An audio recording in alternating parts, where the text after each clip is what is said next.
डिसेंबर महिन्यातली 25 तारीख होती. ख्रिश्चनांच्या नाताळ सणाचा दिवस.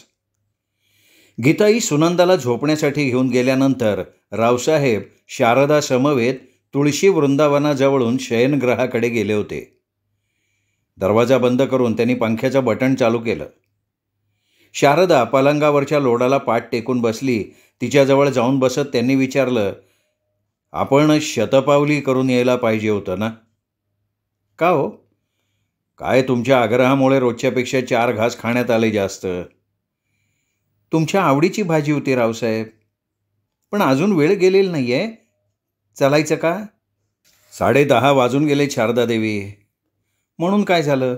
शहरातले लोक रात्री 12-1 वाजेपर्यंत फिरत असतात. हो, पण हे शहर नाही आहे. मग काय आहे हे? कारगावची लोकसंख्या 40,000पेक्षा जास्त झाली आहे रावसाहेब. इथे लवकरच ग्रामपंचायतीऐवजी नगरपरिषद स्थापन होणार आहे म्हणतात. नगरपरिषद स्थापन व्हायला 12 नद्यांचं पाणी आटेल देवी. अहो, टॅक्स वाढणार, जाचं काठी लादल्या जाणार, म्हणून इथल्या पुढारी मंडळींचा नगरपरिषदेला विरोध आहे. नाताळच्या सणानिमित्त तुम्हाला एक विनंती करावीशी वाटते रावसाहेब. विनंती? आश्चर्य. आज्ञा करा देवी. पतीला आज्ञा करण्या इतपत मी स्वतःला मोठी समजत नाही रावसाहेब. बोला बोला, काय आहे मनात? फार दिवसांपासून एक गोष्ट मनात सलतीये. बोला ना. आईवडिलांनी माझं नाव फक्त शारदा ठेवलंय. तुम्ही गेले वर्षभर उठसूट माझ्या नावामागे देवीचं शेपूट लावून आदरार्थी संबोधताय, ते फार खटकतंय. हे बघा, आपण कुलीन घरंदाज खानदानी आहोत शारदा देवी. धर्मपत्नीला अरेतुरे म्हणण्याची आपल्या खानदानात पद्धत नाही. राजे रजवाड्यांचा जमाना गेला. सरदार, जहागीरदार, संस्थानिक राहिले नाहीत. आता इंटरनेटचा जमाना आलाय. लवकरच आपण 21व्या शतकाच्या आधुनिक जगात प्रवेश करणार आहोत असं तुम्हीच म्हणता ना रेहमी रावसाहेब? तुम्ही वयाने, शिक्षणाने, विचाराने सगळ्या बाबतीत माझ्यापेक्षा फार फार मोठे आहात. तुमचं स्पष्टीकरण रास्त असलं तरी तुम्ही माझ्या अर्धांगिनी आहात, म्हणून तुमची मागणी मनाला पटत नाही. न पटू द्या. माझा आग्रह आहे. मला नावानं तुम्ही संबोधलं तर माझी किंमत थोडीच कमी होणार आहे. देवी म्हणून घ्यायची पात्रता नाही हो माझी. मला देवी संबोधून तुम्ही देवदेवतांची किंमत कमी करताय. मी सामान्य स्त्री आहे रावसाहेब. मग मला कमीत कमी एक सवलत द्यावी. वाड्याबाहेरच्या मंडळींसमोर मी तुम्हाला अरेतुरे म्हणून संबोधणार नाही.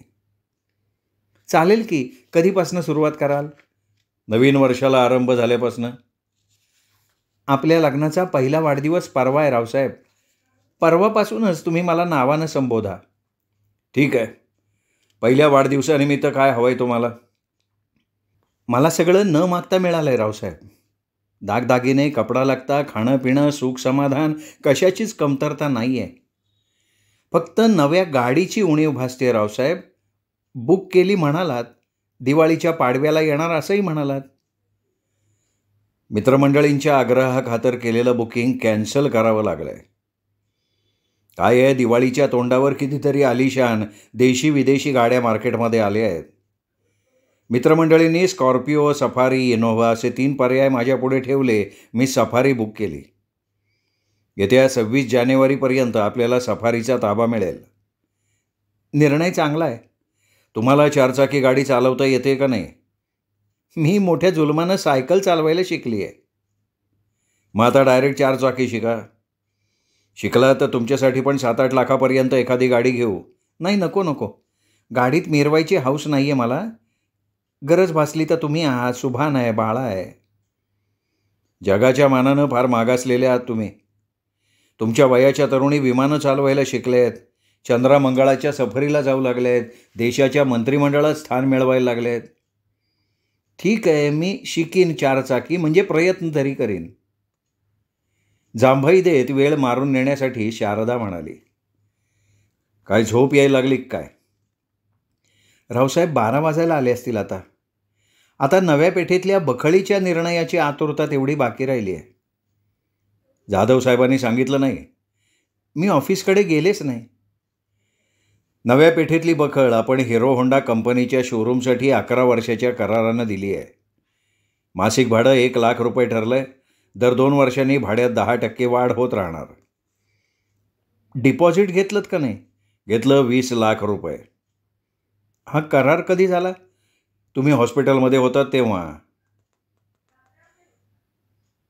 दोघंही परस्परांच्या मिठीत झोपी गेले. पहाटे 5च्या सुमाराला योनी मार्गातनं अशुद्ध रक्ताचा स्त्राव सुरू होता. शारदाला जाग आली. अंगावरचं पांघरूण बाजूला सारून विवस्त्रावस्थेत झटकन पलंगावरनं खाली उतरली. पायाजवळची साडी अंगाभोवती लपेटली आणि रावसाहेबांना तिने हाक मारली. रावसाहेब, रावसाहेब. काय बाथरूमला जायचंय का? नाही, धरण फुटलंय. मला जरा कपाटातनं कपडे काढून द्या. सतरंजी काढा, थंडी वाजायला लागली, ब्लँकेटही द्या. त्रास व्हायला लागलाय का? नाही, सगळं नॉर्मल आहे. म्हणजे उद्याच्या आपल्या पहिल्या वाढदिवसावर पाणी पडलं म्हणायचं. हो ना, सगळं मुसळकेरात. उद्या सकाळी आंघोळ केल्याबरोबर मी गावात जाणार होते. कृष्ण मंदिरात जाऊन अभिषेक करणार होते. संध्याकाळी विवाहाचा पहिला वाढदिवस आनंदानं साजरा करायचा होता आणि मग मी परवापासनं 11 गुरुवारचं व्रत सुरू करणार होते. व्रत सुरू करायला कोणी सांगितलं?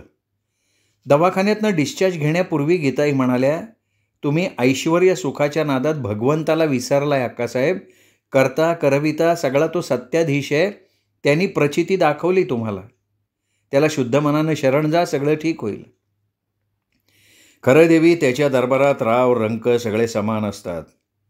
देह हे देवाचे, धन कुबेराचे, तेथे मनुष्याचे काय आहे. आपलं काहीच नसतं, सगळं त्या वरच्याचं असतं. वाईट वाटून घेऊ नका. पुढच्या गुरुवारपासून व्रत सुरू करा. पण वाढदिवसाच्या आनंदावर पाणी पडलं म्हणालात? अहो, गमतीनं म्हणालो. गेल्या वर्षभरात कितीतरी वाढदिवसासारख्या रात्री आपण रंगवल्या आहेत आणि निसर्ग नियम कुणाच्या हातात नाही. 10-11 वाजता सेवाधाम हॉस्पिटलला भेट देऊन यायला पाहिजे. गेल्या वेळी डॉक्टरीणबाईंकडे तपासणी करायला गेले होते ना? आणखीन 5-6 महिने त्यांनी नियमितपणे तपासणी करून घ्यायला सांगितली आहे. ठीक आहे, सुभानला सांगून जाईन मी. मला तुमच्याबरोबर गावात यायचं आहे. सरकारी दवाखान्यामागच्या बखळीतलं चालू असलेलं बांधकाम बघायचं आहे मला. कुठवर आलंय ते? ते पूर्ण व्हायला अजून 2-3 महिने लागतील. तुम्ही आता झोपा. उजाडायला अजून बराच वेळ आहे. सतरंजीवर अंग टाकलं ना तरी आता पापण्या नाही मिटू शकणार. मग कपाटात ज्ञानेश्वरी आहे, तुकारामांची अभंगगाथा आहे, एकनाथांचं भागवत आहे. कुठला ग्रंथ देऊ सांगा. वाचनाचा माझा 36चा आकडा आहे. देवी, हे ग्रंथ करमणुकीसाठी वाचायचे नसतात. ऐश्वर्य सुखाच्या नादात भगवंताला विसरला आहे असं मगाशी म्हणालात. हे तिन्ही ग्रंथ भगवंताकडे घेऊन जाणार आहेत देवी. शारदानी झटकन सतरंजीवर अंग टाकलं. अंगावर ब्लँकेट पांघरून घेत म्हणाली, मग तुम्ही मोठ्यानं ज्ञानेश्वरी वाचा. ऐकता ऐकता पापण्या मिटतील.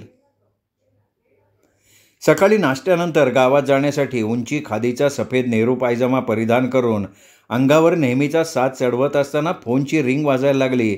म्हणून रावसाहेब घाईघाईनं पायात बूट सरकवून बैठकीकडे गेले. फोन कानाला लावताच पलीकडनं आवाज आला. मी सोमनाथ बोलतो रावसाहेब. बोला नाथ साहेब. कुठे गायब होता 4-4 दिवस?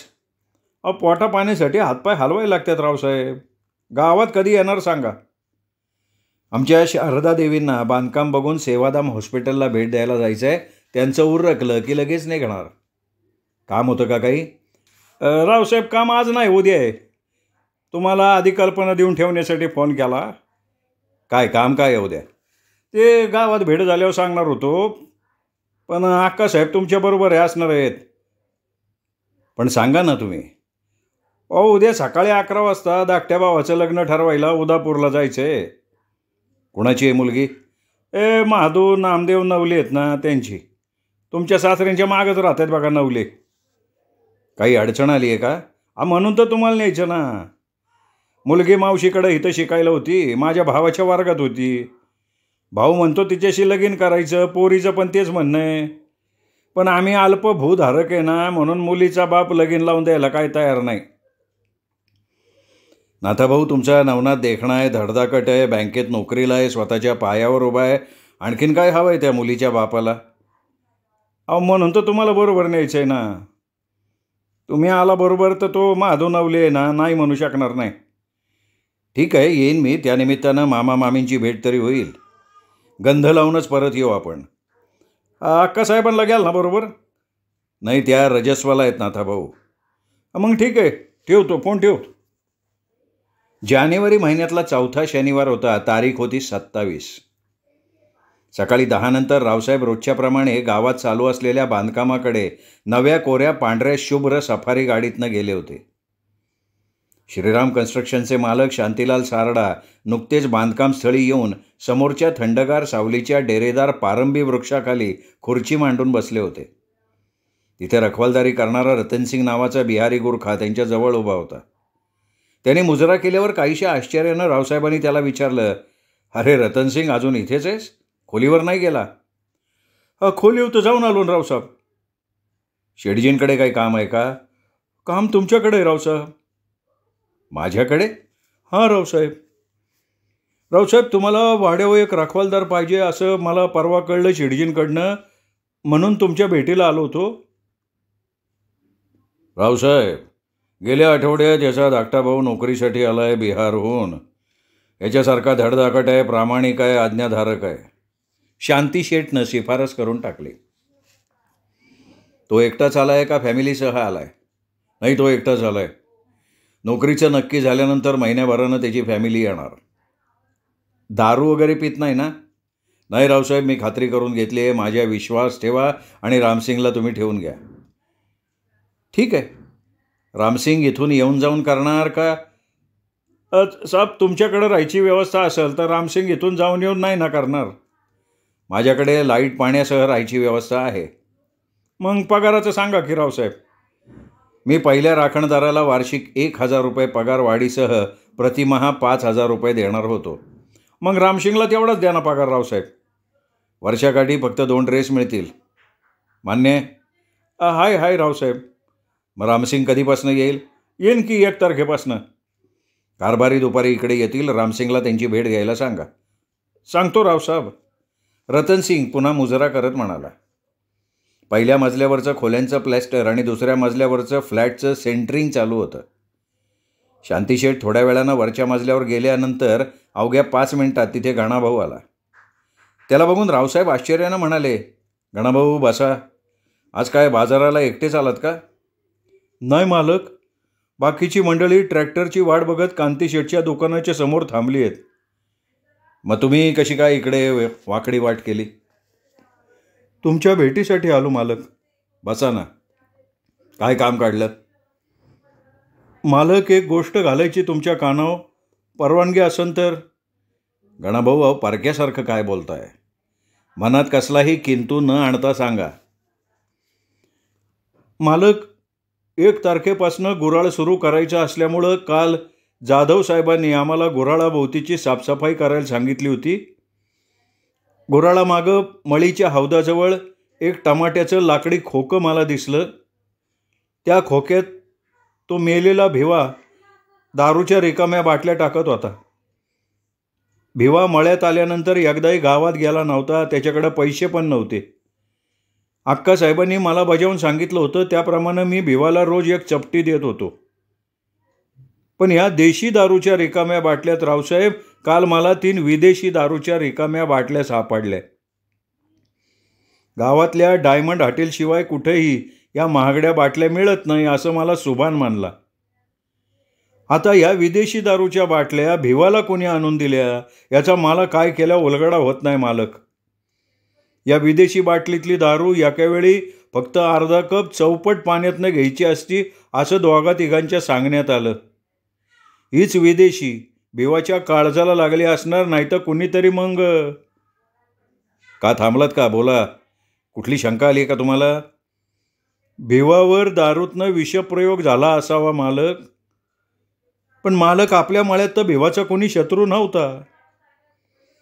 त्याचवेळी रावसाहेबांच्या मनात एक शंका आली की भिवाला दारूचं व्यसन असल्याचं माहिती होतं का, असं आपण विचारताच मला माहिती नव्हतं असं शारदा म्हणाली होती. मग सखारामच्या बोलण्यात आलं असंही ती म्हणाली होती आणि तिच्याच सांगण्यावरनं गणाभाऊ भिवाला देशी दारू पुरवायचा. म्हणजे शारदा खोटं बोलली आपल्याशी. हे काय गौड बंगाल आहे? या प्रकरणावर पडदा पाडलाय मालक. डोकं शिनवून घेण्यात आता अर्थ नाही राहिला. मला का सांगितलं नाही असं उद्या तुम्ही मला विचारू नये म्हणून मला सांगणं भाग पडलं मालक. गणाभाऊ, तुम्ही हा प्रकार मनात दडपून ठेवला नाहीत म्हणून फार बरं वाटतंय मला. हा प्रकार घातपाताचा दिसतोय. प्रकरणावर पडदा पडला असला तरी मनात शंका राहायला नको म्हणून मनाच्या समाधानासाठी मी शोध घ्यायचा नक्की प्रयत्न करीन. तुम्ही आता जा, पण कुणाकडेही याची वाच्यता करू नका, कारण तुम्ही भिवाला बाटल्या पुरवत होतात हे लक्षात ठेवा. गणाभाऊ गेल्यानंतर रावसाहेबांच्या विचारांनी अधिक गती घेतली. भिवा शारदाच्या माहेरच्या मळ्यात काम करत होता. तो दारू पितो हे तिला माहिती होतं. मग त्याला रखवालदारी देण्याचा तिने आग्रह का धरला? गणाभाऊकडे त्याची परस्पर सोय का केली? या अशा प्रकारचे अनेक प्रश्न रावसाहेबांच्या मनात येऊन गेले. काही अव्यक्त प्रश्नांभोवती भिरविरत ते वाड्याकडे आले. शारदा त्यांची वाट बघत व्हरांड्यातल्या चौपाळ्यावर बसून होती. नवऱ्याच्या गंभीर चेहऱ्याकडे बघत चौपाळ्यावरनं उठत ती म्हणाली, फार उशीर केला यायला. आज कारगावच्या बाजाराचा दिवस आहे शारदा. भूक नव्हती तरी तू वाट बघत असशील म्हणून यायला लागलं. काय झालं भूक नसायला? शांती शेठच्या घरून खमंग ढोकळे आणि समोस्याचे डबे आले होते. शेठजींनी आग्रह केला, मग 2-2 खायला लागले. तुमचा चेहरा उतरल्यासारखा वाटतोय. खरं आहे, मला थोडंसं अस्वस्थ वाटतंय. का? आपल्या नव्या वासूला नाव देण्यावरनं मगा बरंच खलबत झालं. सुनंदाच्या आईचं नाव द्यायचं ठरवलं ना? ठरवलं, पण सुगंधा कुंज, सुगंधा विहार, सुगंधा स्मृती यापैकी नेमकं कुठलं नाव द्यायचं यावर चर्चा करताना सुगंधाची मला प्रकर्षानं आठवण आली. अजूनही ती नजरेपुढे तरळतीये म्हणून मला थोडं बेचैन वाटतंय. जिजा, ताट आण बाई, माझ्या पोटात भूक मावेन अशी झाली आहे. मला फक्त डाळभात आणि थोडी भाजी आणायला सांगा गीताई. रावसाहेब, तुमचा पाय दिवसभर एका ठिकाणावर नसतो. नुसत्या डाळभातानं काय होणार आहे? अर्धी चतकोर भाकरी तर का? गीताई म्हणाल्या. नाही, पोटात जागा नाही आहे गीताई, आणि तुम्ही जेवल्या नसणार. रावसाहेब, तुम्हाला जीव घातल्याशिवाय मुखात घास घेवत नाही. जेवणानंतर रावसाहेब शारदाला म्हणाले, शारदा, मी तासभर देवघरात जाऊन बसतो, त्याशिवाय मनातली बेचैनी कमी नाही होणार. गावात किती वाजता जाणार? काही सांगवत नाही. 1 तारखेपासून गुऱ्हाळ चालू करायचं आहे, त्यामुळे तिकडे जावंच लागणार आहे. खासगीच्या खोलीत पाय ठेवताच रावसाहेबांनी पहिल्यांदा आबासाहेबांचं कपाट उघडलं. त्यात बरीच धूळ साचली होती. कपाटात वडिलांच्या अनेक आठवणी होत्या. कपडे, पुस्तकं, डायऱ्या, औषधं, दागिने, दारूच्या बाटल्या. सगळ्यात खालच्या कप्प्यात विदेशी दारूच्या बाटल्या होत्या. त्यातल्या 3 बाटल्या काढून घेतल्याच्या तळाशी खुणा होत्या. त्यांच्या जागी रावसाहेबांना एक रबरी बुचाची छोटीशी कुपी दिसली. ती त्यांनी हातात घेतली. तांबूस पातळ द्रवानं अर्धी अधिक रिकामी झालेली ती आढळली. आलेला संशय अर्थात बळावला. सारं सत्य नजरेसमोर दिसायला लागलं. प्रश्नाच्या रांजणात बायकोच्या घृणास्पद कृत्यांचं मंथन करत हातातली कुपी शारदाला सापडणार नाही अशा सुरक्षित ठिकाणी लपवली आणि रावसाहेबांनी लगेच कपाट बंद केलं. त्यानंतर त्यांना देवघराच्या खोलीत थांबून राहावंसं वाटलं नाही. शारदा सुनंदाला पुढ्यात घेऊन तिच्या खोलीत डोळे मिटून पडली होती. रावसाहेबांनी बैठकीच्या खोलीत जाऊन अंग टाकलं. त्यांचं मस्तक बधीर झालं होतं आणि त्यांच्या मस्तकात एकच प्रश्न भिरभिरत होता की शारदानं भिवाला का मारून टाकलं? खुन्याचा शोध लागूनही गौडबंगाल कायम होतं. फक्त खातर जमा करून घ्यायची राहिलेली होती. दुसऱ्या दिवशी रविवार होता. वाड्यामागच्या ऑफिसला आणि गावातल्या बांधकामाला आठवड्याची सुट्टी होती. रावसाहेबांचा सुगंधा स्मृतीमधला तळमजल्यावरचा फ्लॅट रंगरंगोटी, दारं खिडक्यांसकट तयार झालेला होता. त्या फ्लॅटमध्ये 11-12च्या दरम्यान ऑफिसमध्ये क्लार्कचं काम करणाऱ्या शेखर शिंदेला रावसाहेबांनी यायला सांगितलं होतं. शेखर गावातल्या नव्या पेठेत राहत होता. त्याच्याकडे मोटरसायकल पण होती. शेखर रिकाम्या हातानं आला नाही. 4 गाळ्यांच्या डब्यात सांजुऱ्याच्या पुऱ्या घेऊन आला होता. रावसाहेब दिवाणखान्यातल्या डनलॉपच्या सोफ्यावर त्याच्या आगमनाची प्रतीक्षा करत बसले होते. त्यांच्या मस्तकात भिवाच्या विषप्रयोगाचा विषय पुरता भिनलेला होता. शारदाने भिवावर विषप्रयोग का केला? एवढं मोठं धाडस करायला ती का धजावली? कुठून पैदा केलं तिने ते कुपीतलं विष?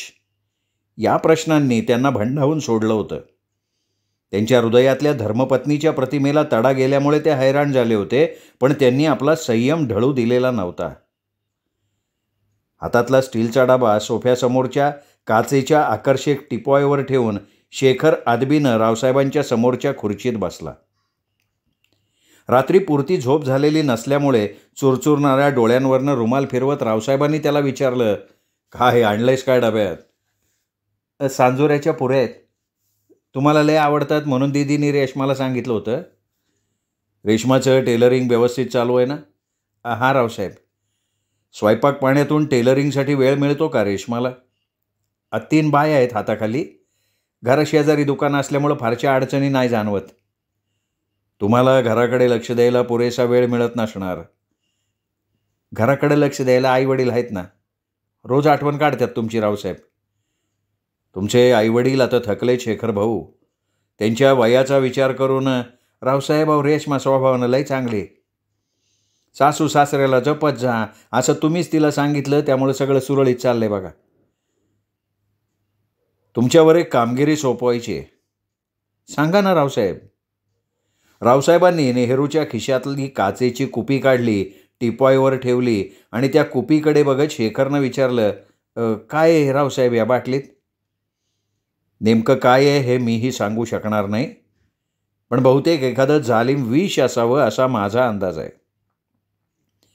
शेखर अवाक होऊन रावसाहेबांकडे बघत राहिला. तो बोले ना. नेहरूच्या दुसऱ्या खिशातल्या 100च्या 10 नोटा टिपॉयवर ठेवून रावसाहेब म्हणाले, आपल्या कारगावात 2 लॅब आहेत. तुम्हाला माहिती असतीलच.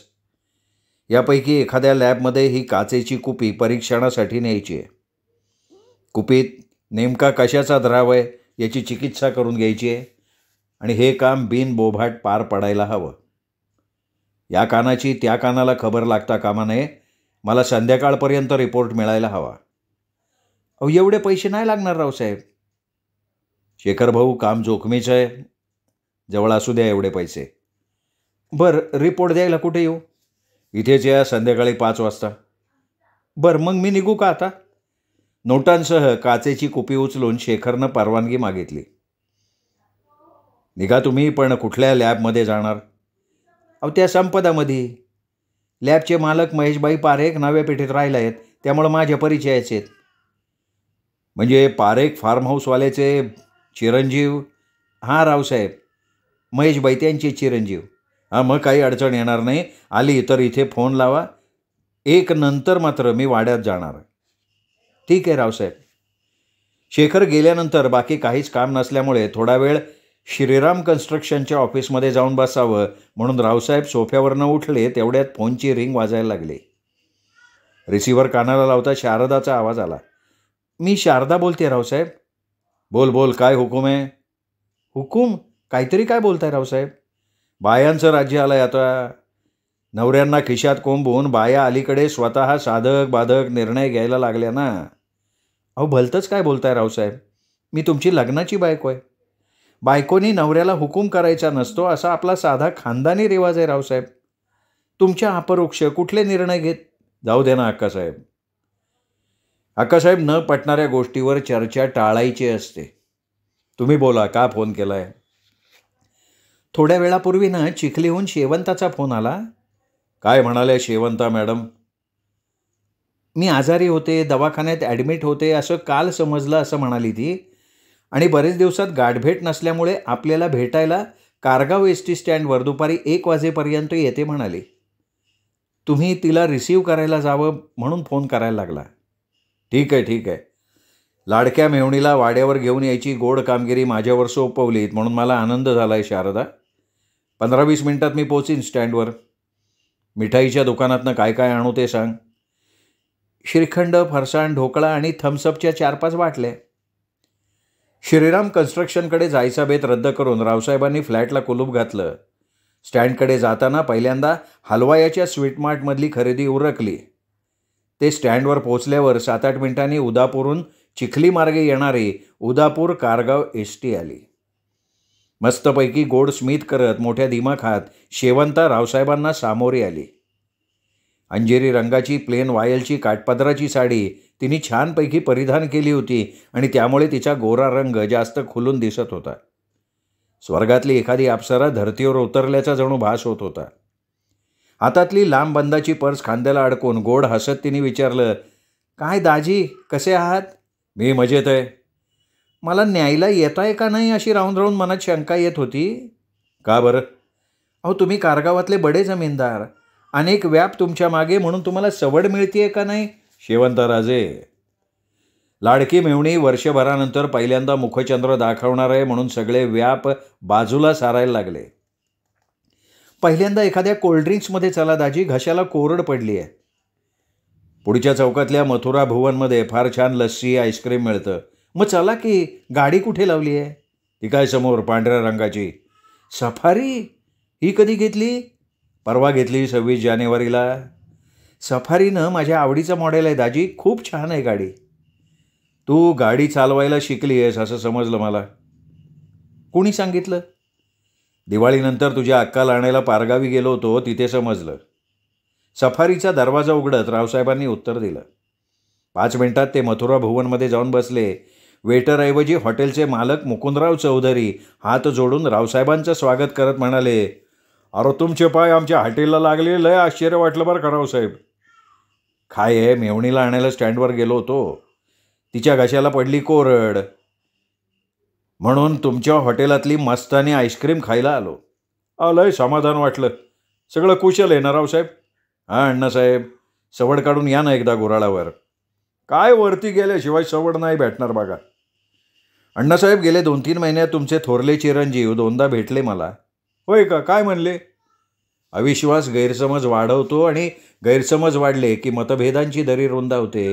जीवाची माणसं दूर जायला लागली की पश्चात्तापाशिवाय हाती काही लागत नाही. रावसाहेब, मी म्हणतो तुम्ही एकदा सवड काढा, आमच्या घरी या. आमच्या दुखण्यावर उपाय सांगणारा कारगावात तुमच्याशिवाय दुसरा कोण नाही बघा. अण्णासाहेब, तुम्हाला सामंजस्याच्या 4-2 गोष्टी सांगायची माझी पात्रता नाही आहे. तुम्ही मला वडिलांच्या ठिकाणी आहात तरीसुद्धा तुमच्या घरी सवड काढून येईन मी. फोन करून या रावसाहेब. चालेल. आईस्क्रीम खाऊन होताच रावसाहेबांनी अण्णासाहेबांचा निरोप घेतला. गाडीत जाऊन बसल्यावर शेवंत म्हणाली, दाजी, सगळा तालुका तुम्हाला आदरानं रावसाहेब म्हणून का संबोधतो याची प्रचिती आत्ता आलीवर का मला. शेवंत, अगं, माणसाला स्वतःसाठी हसता येण्यापेक्षा दुसऱ्यासाठी रडता आलं पाहिजे. समजलं. बरं, विषयांतर करून विचारते तुम्हाला. विचार की. अक्का जमून घेते का तुमच्याशी? का? असं का विचारतीयस? अक्काचा स्वभाव माहिती झाला असेलच की तुम्हाला. कसा आहे तूच सांग. तुसडा, आतल्या गाठीचा, मतलबी, खुनशी आहे. घरकामाचा कंटाळा, शेतीकामाची नावड. बास शेवंत, अगं काय माझी परीक्षा बघायला आली आहेस का? खरं सांगू का तुला, अनुभव आल्याशिवाय कोणाबद्दल माझं मत मी कधीच बनवत नाही आणि ते कधी कलुषितही करून घेत नाही. तुझ्या अक्काशी हजारो जणांच्या उपस्थितीत लग्न लावलंय मी. तिच्या गळ्यात वरमाला घातला ना, मी तिला तिच्या गुणदोषासकट स्वीकारलंय शेवंता. लोखंडाचं सोनं बनवण्याची, नाठाळाला वटणीवर आणण्याची धमक माझ्यात आहे. त्यावर शेवंता मिश्किलपणे हसायला लागली, म्हणून रावसाहेब गालात हसत म्हणाले, तुझ्या अक्कात रसिकतेचा, शृंगाराचा अभाव असल्याचं सांगायला विसरली होती शेवंता. आणखीन बरंच सांगण्यासारखं आहे दाजी. तुम्ही पुरे म्हणालात आणि नंतर म्हणालात की अक्काला गुणदोषासकट स्वीकारलंय म्हणून तोंड बंद ठेवायला लागलं. तुझ्या अक्काच्या मनाविरुद्ध एखादी घटना घडली होती का शेवंता? काही सांगता येत नाही, पण एक शेवटचा प्रश्न विचारू का? हो, विचार. अक्का तुमच्या मुलीला जीव लावते का? सुनंदानं लळा लावलाय तिला, पण सुनंदावर शारदा आपल्याला दाखवण्यासाठी दिखाऊ प्रेम करतीये असं रावसाहेबांना एकाएकी वाटू लागल्यामुळे त्यांनी पुढचं बोलणं टाळलं. वाडा हाकेच्या अंतरावर आल्यावर रावसाहेबांनी गाडीचा वेग एकदम कमी केला आणि शेवंताला विचारलं, पदवीनंतर पोस्ट ग्रॅज्युएशन करणार होतीस ना? करणार होते, पण बेत रहित करायला लागला. का? मला एक तर नोकरी करायची नव्हती आणि दुसरी गोष्ट म्हणजे मला चिखलीहून जाऊन येऊन करता आलं नसतं. मग आमच्या वाड्यात तुला आसरा मिळाला नसता का? मिळाला असता. तुमच्या खाजगीच्या खोलीवरच्या हवेशीर खोलीत येऊन राहायचा मोह झाला होता मला. मग अतिपरिचयात अवज्ञा नको म्हणून मोहाला आवर घातला. नातलगांपासून नेहमी 4 हात दूर राहावं असं आईबाबा म्हणतात. त्यांचं म्हणणं पटल्यामुळे पदवीनंतरच्या शिक्षणाचा नाद मी सोडून दिला. शिक्षण वाया गेलं नसतं शेवंता. ही चूक तू करायला नको होतीस. चला चला, आपल्या वाटेकडे अक्काचे डोळे लागून राहिले असतील दाजी. मला सांग, तुझं तिच्याशी फारसं सूतपूत नव्हतं हे खरं आहे ना? दाजी, अक्काला तुम्ही साधी भोळी समजू नका बरं का. श्रोते हो, तुम्ही ऐकत होतात पोपटराव भसे लिखित रावसाहेब या कादंबरीचा 10वा भाग. 11वा भाग ऐकण्यासाठी उद्या भेटूयात दीपक रेगे कथाकथन चॅनलवर. पण श्रोते हो, अद्याप तुम्ही जर चॅनल सबस्क्राईब केलं नसेल तर प्लीज चॅनल सबस्क्राईब करा आणि भेटत रहा दीपक रेगे कथाकथन चॅनलवर.